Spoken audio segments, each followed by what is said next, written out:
इस वक्त हमारे साथ मौजूद हैं पसंदीदा सेगमेंट है बोल प्रिडिक्शन का। सितारों का अहवाल बताते हैं, उनकी चाल बताते हैं। अजीम जाफरी साहब इस वक्त हमें ज्वाइन कर चुके हैं। अस्सलाम वालेकुम अजीम साहब, वेलकम टू आवर शो। कैसे हैं? जी जी अल्हम्दुलिल्लाह। अजीम साहब माशाल्लाह आप भी काफ़ी हशाश पशाश फ्रेश लग रहे हैं। लग रहा है पेट्रोल की कीमत के असरात नहीं है आप पर भी। बिल्कुल बिल्कुल वही असरात है। जाहिर है आवाम खुश होती है सही। जब अच्छे इकदाम होते हैं तो। अच्छा, अब इस वक्त अजीम साहब मेरे साथ अमीर हमजा मौजूद हैं। माशाल्लाह सिंध से ये यूथ के एम्बेसडर हैं और आगे ये अमेरिका जा रहे हैं इंशाल्लाह by the end of this year. एक जो स्कॉलर्स का चैम्पियनशिप है जिसमें IQ बेस्ड क्वेश्चंस होते हैं, पूरी दुनिया से पाते हैं। और पहले भी इन्होंने एक इवेंट में शिरकत की है, पूरे वर्ल्ड में इनकी 4th पोजीशन है और अभी अमेरिका रिप्रेजेंट करने जा रहे हैं। तो ज़रा बताएं इन्हें इनके सितारे क्या कह रहे हैं। नाम बता दें क्योंकि डेट ऑफ बर्थ जिससे मैं कैलकुलेट करता हूँ मोबाइल मेरे सामने लगा हुआ है। अच्छा, अमीर हमजा नाम है इनका, सॉरी। अच्छा, अजीम हमजा नाम है और दिसंबर में जा रहे हैं। हाँ जा रहे हैं नवंबर में जा रहे हैं और अमीर हमजा नाम है इनका। अमीन हमजा नाम है और अमीन साहब ही कहलाते होंगे ना सब। अमीन साहब कहते होंगे कॉलिंग नेम। हमजा अमीर हमजा कहलाते हैं। अच्छा ठीक है, अभी देखें अगर हमजा भी कहलाते हैं तो 10वें में इनके जुपिटर है, नाम से देखा जाए तो अच्छा इज्जत दिलाता है। मगर जो अच्छा नवंबर में जा रहे हैं और मजे की बात 4 नवंबर को सैटर्न भी सीधा हो रहा है जो रेट्रोग्रेड उल्टी चाल में है। तो काफी माशाल्लाह इनको वो मिलेगी कामयाबी। और अगर ये एक काम करें कि एक आपने नाम सुना होगा स्टोन का, येलो सफायर। अच्छा, येलो सफायर आपका स्टोन है और आगे वक्त अच्छा है और आगे जहां आप रिप्रेजेंट करने जा रहे हैं वहां पे अच्छा परफॉर्म करेंगे। अजीम साहब ये बता रहे हैं। अच्छा अजीम साहब, आपकी एक प्रेडिक्शन और भी है जो कि सही साबित हुई है, तो मैं चाहूंगी कि जरा नाजरीन को वो भी हम दिखा दें कि आपने क्या प्रेडिक्ट किया था और क्या हुआ था। मैच जीतेगा हाँ या नहीं? नहीं, मैंने कभी भी मैच की प्रेडिक्शन ये नहीं करता मैं कि पाकिस्तान या इंडिया जो भी टीम है, मैं कहता हूँ फर्स्ट बैट या सेकंड बैट। अच्छा तो मुझे लग रहा है कि सेकंड बैट जीत जाएगा। अच्छा, यानी कि सेकंड बैट जीत जाएगा। जी जी तो जी। जनाब ये प्रेडिक्शन बिल्कुल अजीम साहब की सही साबित हुई और सेकंड जो बैट करेगा वो मैच जीत जाएगा और ऐसा ही हुआ। इंडिया मैच जीत गया, पाकिस्तान मैच हार गया। अच्छा अब अजीम साहब अगला मैच आ रहा है ऑस्ट्रेलिया के साथ। वैसे तो आप कहते हैं कि प्रेडिक्शन बड़ी मुश्किल होती है, मैच को लेकर इस मुश्किल में ना डाला जाए, तो चलें इस मैच का भी बता दें कौन फर्स्ट जो बैट करेगा वो जीतेगा या जो सेकंड बैट करेगा वो जीतेगा।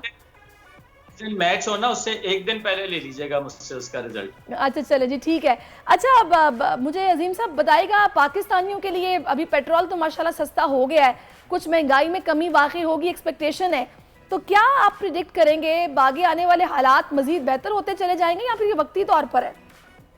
देखें, मैं आप ही के शो में काफी अरसे से कह रहा था कि फर्स्ट से लेके ये 17 नवंबर तक अच्छा पीरियड नहीं है, मगर ये कम होना ये भी मैंने कहा था कि 4 नवंबर तक अभी कमी आ सकती है, डॉलर में भी और इसमें भी क्या कहते हैं पेट्रोल में। तो दोनों चीज़ों में आप अभी देखेंगे आने वाले और अराउंड कोई 15 दिन मजीद कुछ कमी आ सकती है। अब मसला ये कि जब पेट्रोल 5 रुपए बढ़ता है तो महंगाई फौरन हर चीज़ के वो रेट बढ़ जाते हैं, मगर जब वो हुकूमत 20 या 25 रुपए कमी करती है उसमें वो 10 या 20 रुपए कमी नहीं करते। मसला हमारे यहाँ ये है। तो महंगाई को कंट्रोल करने के लिए एक नया इनको चाहिए कि एक ऐसा एक सिस्टम बनाए कि जिससे अगर हम पेट्रोल में कमी ला रहे हैं तो भाई दुकानदार भी तो अपनी चीजों में कमी लाएं, सब्जी आटे दाल में। हाँ बिल्कुल, ये चेक एंड बैलेंस अगर रखेंगे तो ही जाहिर है कि वो रिलीफ फिर प्रॉपरली अवाम तक पहुंच पाएगा। वैसे तो कीमतें कम होती हैं और ये बात दरमी होती है ट्रांसपोर्टर्स की भी और ये दुकानदारों की भी। और जो गरीब आवाम है वो जब आटा लेने जा रही है, सब्जी लेने जा रही है, वो उसको वही रेट पे मिल रहा है, मामूली 2 रुपए का फर्क पड़ रहा है। तो ऐसा नहीं होना चाहिए ना। तो बाकी यह है कि इंशाल्लाह 17 नवंबर के बाद से कुछ बेहतरी होगी। ये जो इस वक्त इकदाम किए जा रहे हैं ना, इसके रिजल्ट आएंगे इंशाल्लाह 17 नवंबर के 17 नवंबर के बाद और भी चेंजेस आ रहे हैं अजीम साहब। बड़े मियाँ साहब की वापसी हो रही है, बड़ी तैयारियां चल रही हैं, कंटेनर्स जो हैं वो इकबाल पार्क पहुंच गए हैं। वापसी हो रही है मगर अच्छे टाइम पे नहीं हो रही है। सारी गेम ही टाइमिंग की एस्ट्रोलॉजी में। अच्छे टाइम पे स्टेप ले रहे हैं तो कामयाबी है, बुरे टाइम पे स्टेप ले रहे हैं तो नाकामी है। सिंपल फॉर्मूला है। अच्छा टाइम कब शुरू होगा यही बता दें। देखें अभी जो है ना प्लानिटरी पोजीशन, मार्स वीक है, सन वीक है, 15 से लेके 16 अक्टूबर से 16 नवंबर सन वीक है, ठीक है ना। मार्च पहले 1 नवंबर से लेके और वही 17-18 नवंबर तक का, 1 अक्टूबर से लेके 17-18 नवंबर तक वो वीक है, जिसपे मैंने कहा था कहीं जंग वंग होना तो आपने देख लिया, और फर्स्ट के बाद ही हुई है, ठीक है। जलजले की पेशेंट को वो आपने देख लिया अफगानिस्तान में, तो हालात अच्छे नहीं है। अब उसी में आपको एक स्टेप ले लें, ठीक है ना, तो क्या उसका अच्छे टाइम पे करोगे तो अच्छा रिजल्ट है, बुरे टाइम पे करोगे अच्छा, तो बुरा मुझे रिजल्ट। ये बताएगा कि अब सही है, लेकिन ये जो आप कह रहे हैं ना कि नताइज इसके अच्छे टाइम पे स्टेप नहीं लिया, अच्छे नहीं होंगे, किस हवाले से कह रहे हैं? क्या अदालत से रिलीफ नहीं मिलेगा, या फिर आगे इलेक्शन में जो एक एक्सपेक्टेशन है कि मियाँ साहब चौथी बार वज़ीर आज़म बनने जा रहे हैं, उस हवाले से कह रहे हैं? जरा बताइएगा। देखिए मिसाल के तौर पे अगर आपका ये जुमला ले लें कि अदालत से रिलीफ नहीं मिलेगा, ठीक है, मिल भी गया तो इलेक्शन में वोट के लिए मुश्किल होगी, ठीक है। फिर वही मसले मसाइल के जी धांधली हुई है, ये हुआ है, वो हुआ है। चले अगर बिल फर्ज आप जीत गए तो अपोजिशन वाले नहीं मानेंगे रिजल्ट, तो एक वो रहेगा ना, एक मसला रहेगा, मतलब कोई ना कोई इशू रहेगा। और अब के तो मैं मियाँ साहब को कहूँगा सबसे बढ़ के अपनी हेल्थ का ख्याल करें, हेल्थ की बहुत केयर की जरूरत है। सही, अच्छा ठीक है, वो आपने हार्ट की केयर करें, अपनी वैसे केयर करें, उनका अच्छा नहीं चल रहा है। तो इसीलिए मैं बार बार कह रहा हूं कि अभी चले, अब आप ले भी रहे स्टेप, मैं कहता हूं तो अपने जो अहम काम है, आके आप इम्पोर्टेंट काम जो है उसको एटलीस्ट 16 तक तो डिले करें, पोस्टपोन करें, उसके बाद कर लें, ठीक है, तो फिर बेहतर होगी कुछ। और ये भी मैं बता दूं आज आपको, ये जो हम एक अपना सिंबल लगाते हैं ना, जैसे मैं हूं तो मैं शेर हूं, मुझे शेर पसंद है तो मैं हर जगह शेर लगा रहा हूं, ये बहुत डेंजरस होता है। सही, आपको अंदाजा नहीं। अच्छा, ये डायरेक्शन में शेर को लगाना है, ठीक है। हिरन की तरह अगर आपने स्पीड में भागना है तो हिरन किधर होना चाहिए, हाथी की तरह अगर आपको पावर चाहिए तो एलिफेंट आपके घर में किस डायरेक्शन पे लगाओ, ये बड़ी साइंस है। उल्टे सीधे जगह पे नहीं, इधर शेर लगा दिया, इधर कुछ रख दिया, हर जगह जहां भी जाओ शेर ही लगे हुए, तो वो भाई नेगेटिव हो जाता है। अच्छा, तो यानी कि आप ये कह रहे हैं कि पिक्चर्स भी मैटर करती हैं कि आपने कौन सी पिक्चर किस तरफ लगाई हुई है घर में। अगर शेर की या किसी जानवर की लगाई हुई है तो उसका भी एक इम्पैक्ट होगा।